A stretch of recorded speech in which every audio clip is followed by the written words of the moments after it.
Assalamualaikum warahmatullahi wabarakatuh. Selamat pagi anak-anak. Semoga kalian selalu senantiasa sehat dan tetap semangat.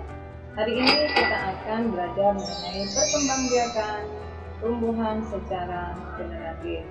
Ngomong-ngomong, bagaimana cara tumbuhan berkembang biak? Oke, mari, yaitu secara vegetatif dan secara generatif. Hari ini kita akan bahas mengenai perkembangbiakan secara generatif. Apa itu? Yaitu perkembangbiakan secara kawin atau mengalami pembuahan. Proses perkembangbiakan ini membutuhkan sel kelamin jantan dan sel kelamin betina. Tapi sebelumnya kita harus tahu bagian-bagian terlebih dahulu. Yang pertama ini adalah gambar dari bunga lengkap, di mana di situ ada mahkotanya ya. Kemudian ada benang sari, ada putik, ini adalah tangkai putik, ada bakal biji, kelopak, dasar bunga, dan ada tangkai bunga. Di mana sel kelamin jantan itu terdapat pada benang sari dan sel kelamin betina itu terdapat pada putik. Contoh tumbuhan yang melakukan perkembangbiakan ini seperti durian, jeruk, mangga, dan sebagainya. Terus tahapan perkembangbiakan secara generatif ini melalui beberapa proses. Pertama, penyerbukan, yaitu peristiwa jatuhnya serbuk sari ke kepala putik. Setelah jatuh, maka serbuk sari akan tumbuh bulu menuju ruang bakal biji dan akhirnya bertemu sel telur dan terjadi pembuahan dan terbentuk zigot. Zigot yang terbentuk akan berkembang menjadi biji dan bakal buah. Bakal buah akan menjadi daging buah. Ya. Selanjutnya, agar kalian lebih paham, kita akan mengamati proses perkembangbiakan secara generatif.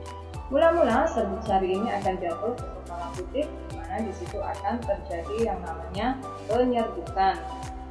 Setelah itu, serbuk sari akan tumbuh bulu, ya, yang kemudian akan menuju pada bakal biji. Ya, di situ akan terjadi pembuahan. Itu proses bertemunya sel kelamin jantan dan sel kelamin betina yang akan menghasilkan zigot. Ya, kemudian zigot ini akan menjadi bakal biji dan akan membentuk biji yang akan diselimuti oleh daging buah. Dan dari biji tersebut akan tumbuhlah yang namanya tumbuhan baru. Ya, kemudian tadi adalah penyerbukan, sekarang macam-macam penyerbukan berdasarkan asal serbuk sari. Ada 4 ya, penyerbukan sendiri, penyerbukan tetangga, penyerbukan silang, dan penyerbukan basta. Kita ulas satu persatu. Yang pertama, penyerbukan sendiri atau autogami, yaitu penyerbukan peristiwa jatuhnya serbuk sari ke kepala putik, tetapi pada satu bunga, itu ya, atau pada bunga itu sendiri. Dan ini biasanya keturunannya tidak. Yang kedua adalah penyerbukan tetangga atau biasa disebut dengan deitonogami. Penyerbukan ini terjadi adalah peristiwa jatuhnya serbuk sari ke kepala putik bunga yang lain. Ya, kepala putik bunga yang satu ini jatuh ke bunga yang lain.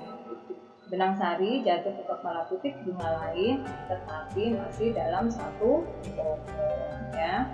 Selanjutnya adalah penyerbukan silang atau alogami, di mana penyerbukan silang ini adalah peristiwa jatuhnya benang sari ke kepala putik dengan bunga yang berbeda dan juga pohonnya berbeda juga, tetapi masih dalam satu jenis atau satu spesies.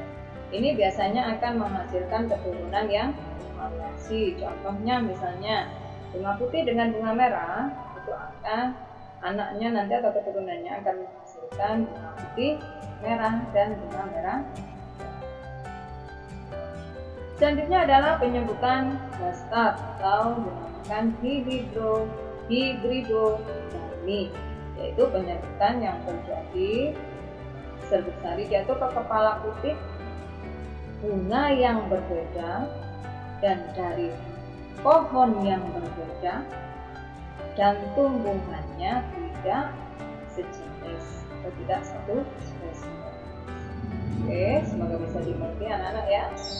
Selanjutnya, terjadi penyerbukan itu biasanya melalui perantara. Perantara pada penyerbukan tumbuhan itu ada 4 ya. Pertama dengan perantara angin, hewan, air, dan manusia. Kita ulas satu persatu. Yang pertama dulu, penyerbukan dengan perantara angin atau anemone. Jenis penyerbukan ini biasanya terjadi pada tumbuhan karena bantuan angin yang berhembus. Karena adanya angin berhembus, maka benang sari akan jatuh ke kepala putik. Contoh tumbuhan pada penyerbukan ini adalah rumput, jagung, kelapa sawit. Ciri-cirinya ini biasanya bunganya tidak berkelopak, gitu ya, tidak berkelopak, kemudian tidak bergaul dan juga tidak mempunyai kerja. Kemudian yang kedua, penyerbukan dengan hewan atau dinamakan juga dengan zoidiodinamik. Ya, penyerbukan ini adalah dengan bantuan hewan. Ini salah satunya adalah serangga. Ya, ada burung, kelelawar, dan siput. Salah satu ciri tumbuhan yang bunganya biasanya penyerbukannya dengan perantara hewan itu ciri-cirinya bunganya mahkotanya berwarna mencolok, kemudian baunya harum, terdapat kelenjar madu. Ya. Selanjutnya penyerbukan dengan air atau hidroponik. Ini perantaranya adalah air dan biasanya ini terjadi pada tumbuhan air. Contohnya ganggang, hidrilla, dan yang lainnya. Kemudian yang terakhir penyerbukan dengan perantara manusia atau antropogenik. Penyerbukan ini bisa terjadi itu karena adanya bantuan dari manusia. Ini contohnya pada salak, vanili, semangka, buah naga. Ini butuh bantuan manusia karena biasanya dalam satu bunga itu hanya terdapat putik saja atau benang sari saja.